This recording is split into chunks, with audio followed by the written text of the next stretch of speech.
더 많이 연결된 시대인데 왜 우리는 더 자주 혼자라고 느낄까요? 오늘은 이 질문에서 출발해 보려고 합니다. 버튼 하나면 지구 반대편 사람과도 대화할 수 있고, 낯선 언어도 번역할 수 있고, 전에 없던 속도로 지식과 정보를 주고받을 수 있는 시대인데도 이상하게 사람은 더 자주 단절을 느낍니다. 오늘 모신 김세수님은 양자 시스템을 오래 연구해온 분이지만 제가 이분을 떠올릴 때 먼저 생각나는 단어는 기술보다 연결입니다. 세수님, 반갑습니다. 반갑습니다. 이렇게 불러주셔서 감사합니다. 사실 저도 제 일을 설명할 때 양자나 시스템 이야기보다 연결이라는 말이 먼저 나오는 게 조금 신기할 때가 있어요. 그런데 돌아보면 결국 제가 오랫동안 붙들어온 질문이 그쪽에 더 가까웠던 것 같습니다. 그 이야기를 꼭 처음부터 듣고 싶었어요. 세수님 답변을 읽다 보면 연결이라는 말의 출발이 되게 개인적이더라고요.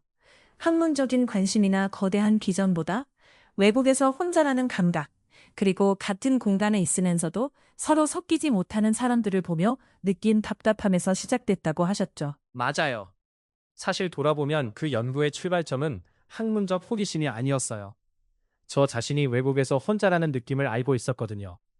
그래서 캠퍼스에서 미국 학생들과 국제 학생들이 같은 공간에 있으면서도 서로 잘 섞이지 못하는 걸 봤을 때 그 장면이 그냥 지나가지 않았습니다. 저 사람들도 나처럼 외로운 건데 왜 아무도 그 간격을 쉽게 좁히지 못하지? 그 질문이 오래 마음에 남았어요. 그래서 결국 연구를 하게 됐고 400명 정도를 서베이하면서 실제로 무엇이 사람들을 나누는지 들여다보게 됐습니다. 그 결과가 꽤 인상적이었죠. 흔히는 국제 학생들이 영어가 부족해서 교류가 적다고 쉽게 생각하는데 실제로는 전혀 다른 그림이 나왔다는 부분이요. 네. 저도 솔직히 그런 단순한 추측을 어느 정도 하고 있었어요. 그런데 실제로는 국제 학생들이 이중 언어 능력은 오히려 더 높았는데도 실제 교류는 더 적었습니다. 문제는 영어 실력만이 아니었어요. 자존감, 소속감, 그리고 서로가 연결을 상상하는 방식 자체가 달랐던 거죠. 저는 그 연구를 하면서 저 자신에게도 조금 실망했습니다. 저 역시 국제 학생들이 영어가 부족해서 그런 거라고 너무 쉽게 해석하고 있었으니까요. 그때부터 연결이라는 게 누군가를 더 많이 안다는 뜻이 아니라 내가 이미 알고 있다고 믿는 단순한 해석을 의심하는 일일 수도 있겠다고 느꼈어요. 그 대목에서 세수님이 사르트르 이야기를 꺼낸 것도 기억에 남았습니다. 사람은 결코 진짜로 연결될 수 없다는 명제가 너무 무겁게 다가왔고 그걸 받아들이기 싫었다고 하셨죠. 그 질문이 이후에도 계속 이어진 것 같아요. 정말 그랬습니다. 철학적으로 깊이 들어가면 사람은 근본적으로 분리된 존재고 타인에게 완전히 닿을 수 없다는 얘기가 나오잖아요. 저는 그 말이 너무 무겁게 다가왔어요. 그게 맞을지 몰라도 그걸 그대로 받아들이고 싶지는 않았습니다. 그래서 오히려 질문이 더 또렷해졌어요. 인간은 근본적으로 분리된 존재인데 그렇다면 어떻게 서로에게 정말 닿을 수 있는가?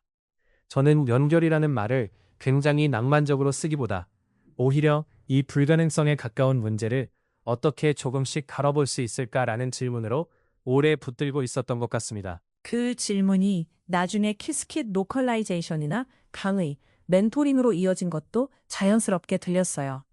세수님에게 번역은 단순히 어려운 말을 쉬운 말로 바꾸는 일이 아니라 누군가가 시작하기도 전에 스스로 문을 닫지 않게 하는 일이더라고요. 맞습니다. 양자 역학이라는 말을 꺼내는 순간 사람들 표정이 바뀌는 걸 너무 많이 봤어요. 아직 내용을 들은 것도 아닌데 이미 어렵고 나는 못할 것 같고 애초에 저건 나와 상관없는 세계라는 마음으로 문을 닫아버리는 거죠. 저는 그게 늘 가슴이 아팠습니다. 왜냐하면 저는 정말 아름다운 그 그림을 보여주고 싶은데 듣기 싫다고 눈을 감아버리면 그건 내용의 문제가 아니라 그 사람이 스스로 세계와의 연결 가능성을 먼저 닫아버리는 일이니까요. 그래서 번역은 저한테 설명 이상의 일이었습니다. 설명되지 못한 두려움을 조금 덜어내고 시작하기도 전에 포기하지 않게 해주는 일에 더 가까웠어요. 그래서 과학마술 동아리를 만들었다는 이야기도 굉장히 상징적으로 들렸습니다. 먼저 마술을 보여주고 그 안에 과학을 설명해주는 방식, 문을 닫기 전에 먼저 안으로 들어오게 하는 방식이라고 표현하셨죠. 네, 저는 그때도 같은 문제를 보고 있었던 것 같아요. 과학에 대한 편견이 너무 일찍 생기지 않았으면 좋겠다. 양자 역학이든 물리든 사람들이 어차피 나랑은 상관없어 라고 느끼기 전에 먼저 흥미롭게 들어와 볼 수 있게 하고 싶다. 그래서 초등학교에 가서 마술 공연을 먼저 보여주고 그 다음에 그 안에 들어있는 과학을 설명해주는 식으로 활동했어요. 그리고 반대로 제가 가장 기쁜 순간은 마음이 열려있는 사람들과 이야기할 때였습니다. 특히 학생들하고 강의하다가 어느 순간 모두가 조용해지면서 같은 곳을 바라보는 느낌이 올 때가 있어요. 각자 다른 사람들인데 그 순간만큼은 모두가 하나의 마음으로 같은 세계를 보고 있다는 느낌. 저는 아마 그 장면 때문에 계속 가르치고 설명하는 일을 놓지 못하는 것 같습니다. 한 사람의 닫힌 문을 여는 일에서 더 나아가 연결이 생길 수 있는 환경 자체를 설계하려는 시도도 있었잖아요. 엔탄고 이야기는 그래서 이 대화에서 꼭 빠지면 안 되는 장면처럼 느껴집니다. 엔탕고는 코로나 시기에 시작한 프로젝트였어요. 캠퍼스가 닫히면서 학생들이 물리적으로 단절됐는데 모일 기회를 찾는 건 더 어려워졌습니다. 정보는 오히려 더 많아졌는데 정작 나한테 맞는 한 자리, 한 사람, 한 연결은 더 찾기 어려워졌죠. 저는 학부 때 연구에서 봤던 그 문제, 같은 공간에 있어도 서로를 잘 못 찾는다는 문제가 더 심하게 반복되는 걸 보고 있었습니다. 그래서 만들고 싶었던 건 화려한 플랫폼이라기보다 그냥 하나의 장소였어요. 비슷한 걸 원하는 사람들이 자연스럽게 모일 수 있는 곳. 이름도 그래서 엔탕고였습니다. 양자 역학의 엔탕글먼트와 둘이 함께 추는 탱고. 따로 있으면서도 연결된 상태를 떠올리게 하는 이름이었죠. 그런데 엔탄고 이야기에서 흥미로웠던 건 앱 자체보다 팀 이야기가 더 깊게 남았다는 점이었어요. 밖으로는 학생들을 연결하는 구조를 만들면서 안으로는 함께한 사람들이 자기 방향으로 성장할 수 있는 팀을 만들고 싶었다고 하셨죠. 네. 저는 그 지점이 되게 중요했어요. 같이 해준 분들이 단순히 기능을 만드는 인력이 아니라 하나의 목적을 향해 모인 사람들이었거든요. 저는 그들이 이 프로젝트를 통해 자기 방향으로 성장할 수 있기를 원했어요. 밖으로는 학생들이 덜 외롭고 덜 헤매게 만드는 구조를 만들고 안으로는 팀이 하나의 목적을 공유하며 함께 자라나는 경험을 만들고 싶었습니다. 지금 돌아보면 엔탕고는 연구에서 발견한 문제를 직접 현실에서 실험해 보려는 시도였어요. 공간을 설계하면 연결이 생길 수 있다는 믿음을 실제로 확인해 보는 과정이었습니다. 그리고 그 믿음은 지금 제가 하는 일에도 여전히 남아 있습니다. 세승님 언어에서 자주 낳는 또 하나의 단어가 신호와 노이즈입니다. 실험실 언어이기도 하지만 동시에 삶의 태도처럼 들려요. 노이즈를 줄인다는 것은 결국 무엇이 진짜 중요한지를 분별하는 일이라고 하셨죠. 그렇습니다. 노이즈를 줄인다는 게 겉으로는 기술적 표현처럼 보이지만 사실은 굉장히 철학적인 질문이에요. 지금 내가 듣고 있는 신호 중에 무엇이 진짜 중요한가를 판단하는 일이니까요. 양자 실험에서도 노이즈를 제거한다는 건 단순히 잡음을 없애는 게 아니라 중요하지 않은 신호의 크기를 줄이고 정말 중요한 신호만 더 잘 보이게 하는 과정입니다. 저는 그게 사람 사이에도 그대로 적용된다고 생각합니다. 편견, 언어 장벽, 양자역학은 어렵다는 선입견, 이런 것들이 다 노이즈일 수 있거든요. 그 노이즈가 줄어들어야 비로소 사람 사이에 진짜 신호가 들립니다. 그래서 제 삶에서도 늘 지금 내가 하고 있는 일 중 무엇이 진짜 중요한가를 분별하려고 했던 것 같아요. 그리고 그 기준을 저 혼자 만들지 않으려고 했습니다. 내가 가야 할 방향이 있다고 믿었고 그 방향을 놓치지 않으려고 귀를 기울여 왔어요. 그 분별의 감각이 커리어 선택에서도 이어진 것 같았습니다. 겉으로 보기엔 누구나 부러워할 수 있는 자리에서 한 발 나오는 문제를 머신러닝의 로컬 미니멈에 비유하신 대목이 특히 기억에 남았어요. 네. 저는 그 비유가 제 상태를 꽤 정확하게 설명한다고 느꼈어요. 안정적이고 합리적이고 주변에서도 다 좋다고 하는 자리. 그런데 그게 진짜 내가 가야 할 최선의 자리인지 아니면 그저 지금 있는 자리 주변에서 제일 낮은 곳인지 그 안에 계속 머물러 있으면 알 수가 없거든요. 글로벌 미니멈으로 가려면 한 번은 올라가야 하고 그 올라가는 순간은 밖에서 보면 부태처럼 보일 수도 있습니다. 어느 순간 제가 정말 하고 싶은 일이 아니라 남들이 보기에 합리적인 일을 하고 있다는 느낌이 들었을 때 그게 제겐 굉장히 중요한 신호였어요. 이건 내 신호가 아니구나. 두려움이 없었다고 하면 거짓말이지만 두려움보다 더 강한 게 있었어요. 내가 지금 이끌려 가고 있다는 감각 말이에요. 그래서 발을 내딛는 것 자체보다 중요한 건 계속 이 길이 정말 맞는지 묻고 있는 상태였던 것 같습니다. 생성형 AI 이야기도 여기에서 빠질 수 없을 것 같습니다. 세스님은 AI가 틀리는 것보다 내가 그것 때문에 너무 빨라지는 게 더 낯설었다고 하셨죠. 이 말이 참 오래 남았습니다. 맞아요. 양자 기술처럼 아직 세상이 완전히 받아들이지 못한 초기 기술이 어떻게 퍼져나가는지를 옆에서 보아온 사람이라 GPT-3를 처음 봤을 때도 인프라만 갖춰주면 세상이 크게 바뀌겠다고는 생각했어요. 그런데 기술적 충격보다 저한테 개인적으로 더 크게 들어온 건 제 일하는 방식이 완전히 달라졌다는 점이었습니다. 예전이라면 일주일 넘게 논문을 뒤져야 할 걸 하루 만에 이해하고 새로운 분야의 융합도 훨씬 빠르게 잡을 수 있게 됐죠. 처음에는 놀라웠어요. 하지만 시간이 지나면서 조금 다른 피로가 생겼습니다. 예전에는 논문을 읽고 프로포저를 쓰고 이메일 문장을 다듬고 발표 구조를 잡는 느린 과정 자체가 제 판단력의 일부였거든요. 그런데 생성형 AI가 들어오면서 그 과정들이 너무 빨라졌고 어느 순간에는 생각을 돕는 걸 넘어서 생각 자체를 자꾸 외주화하고 있는 느낌이 들었습니다. AI가 틀리는 것보다 제가 그것 때문에 너무 빨라지는 게 더 낯설었던 이유가 거기에 있어요. 그 감각이 최근 이직 고민과도 연결됐다고 하셨잖아요. AI가 빠르게 채워가는 곳이 아니라 아직 AI가 손댈 수 없는 물리적 현실의 경계 쪽으로 가야겠다고 느꼈다는 대목이요. 네, 그 질문이 자연스럽게 이어졌습니다. 만약 누구든 시간만 들이면 어느 정도 도메인 전문가가 될 수 있는 시대가 온다면 나는 앞으로 무엇을 해야 하는가?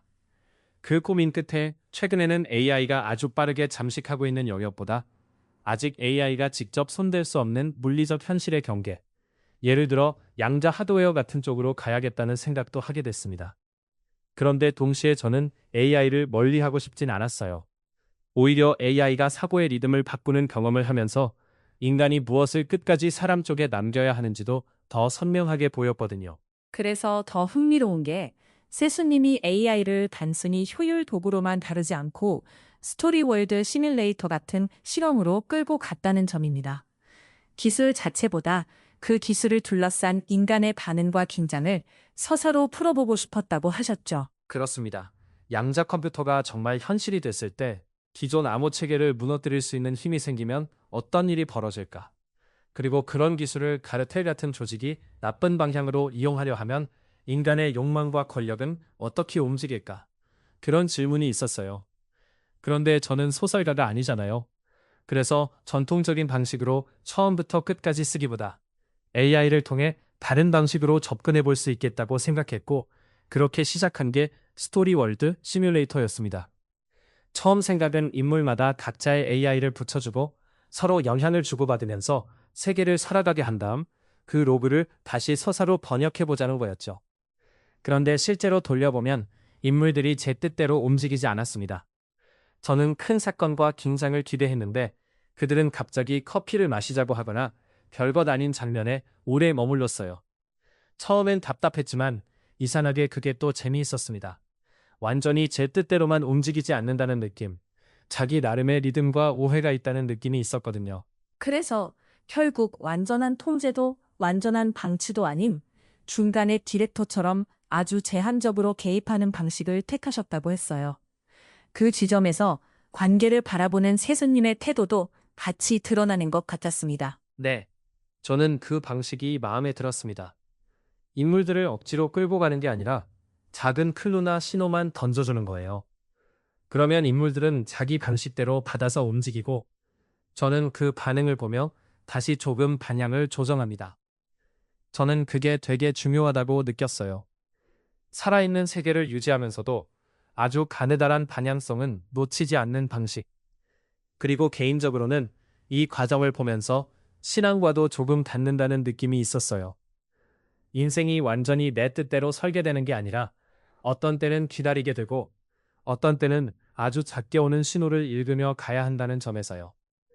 이 작업은 그래서 단순히 AI로 이야기를 만들어보는 실험이 아니라 어떤 세계가 살아있으려면 통제와 자유 사이에 무엇이 필요한지, 사람이나 서사가 앞으로 가기 위해 어떤 신호를 읽어야 하는지를 다시 생각하게 만드는 과정이었습니다. 제가 끝까지 놓지 않으려는 가드레일도 분명해요. 인물은 자기답게 움직여야 하고, 우연은 있을 수 있어도 인과는 무너지면 안 되고, 이야기는 결국 어딘가를 향해 가야 한다는 것.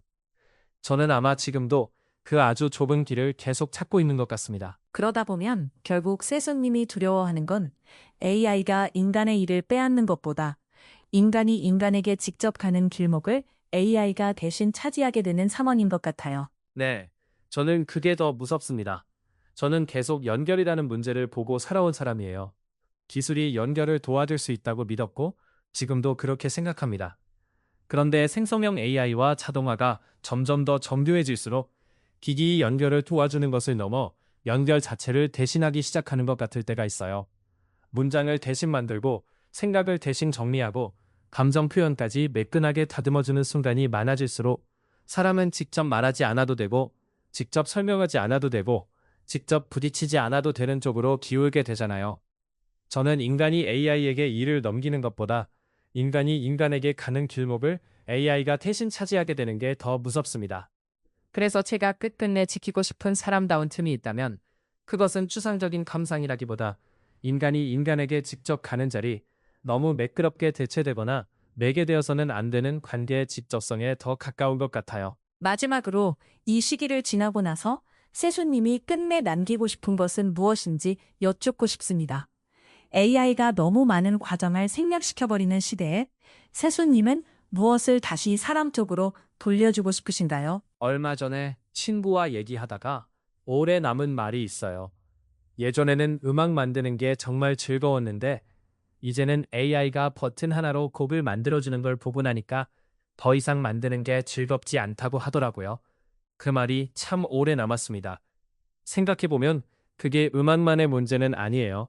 글을 쓰는 것, 코드를 짜는 것, 무언가를 조사하고 이해하는 것, 이런 일들에서 AI가 과정을 생략시켜버리면 결과는 남는데 즐거움이 사라질 수 있거든요. 우리가 무언가를 하면서 느끼는 기쁨은 대부분 결과보다 과정 안에 있었던 건데 그게 사라질 때 그 사실이 더 선명하게 드러나는 것 같아요. 그래서 저는 결국 아직 존재하지 않는 도메인을 만드는 일이 남는다고 생각합니다. AI가 아무리 빨라도 없는 영역을 상상하는 건 대신해 줄 수 없으니까요. 하지만 거기서 멈추면 반쪽입니다. 새로운 도메인을 만드는 것만큼 중요한 건 그 과정을 사람이 같이 걸어볼 수 있게 하는 거예요. AI가 가져간 게 과정의 즐거움이라면 제가 하고 싶은 건 아직 AI가 줄 수 없는 과정을 만들어 사람들에게 그 즐거움을 돌려주는 일입니다. 나중에 이 시간을 돌아본다면 아직 아무도 안 가본 곳에 먼저 갔고 거기서 돌아보며 사람들에게 손을 내밀었던 시간으로 기억되면 좋겠습니다. 오늘 이야기 들으면서 연결이라는 말이 전보다 훨씬 넓게 들렸습니다. 외로움에서 시작된 질문, 낯선 언어 앞에서 문을 닫지 않게 하는 번역, 만날 수 있는 조건을 설계하는 일, 노이즈 속에서 진짜 신호를 분별하는 태도, 그리고 너무 빨라진 시대에 사람에게 가는 길목을 끝까지 남겨두려는 마음까지요. 어쩌면 지금 우리에게 필요한 건 더 많은 접속이 아니라 무엇이 진짜 신호인지 다시 분별하고 누군가에게 조금 더 직접 가보려는 용기일지도 모르겠습니다. 세수님, 오늘 귀한 이야기 들려주셔서 고맙습니다. 저야말로 감사합니다. 저도 오늘 이렇게 이야기하면서 제가 오래 붙들고 있었던 질문들을 다시 확인하게 됐어요. 결국 저는 사람들이 조금 덜 혼자일 수 있는 방법을 계속 찾고 싶은 것 같습니다. 그런 이야기를 나눌 수 있어서 감사했습니다.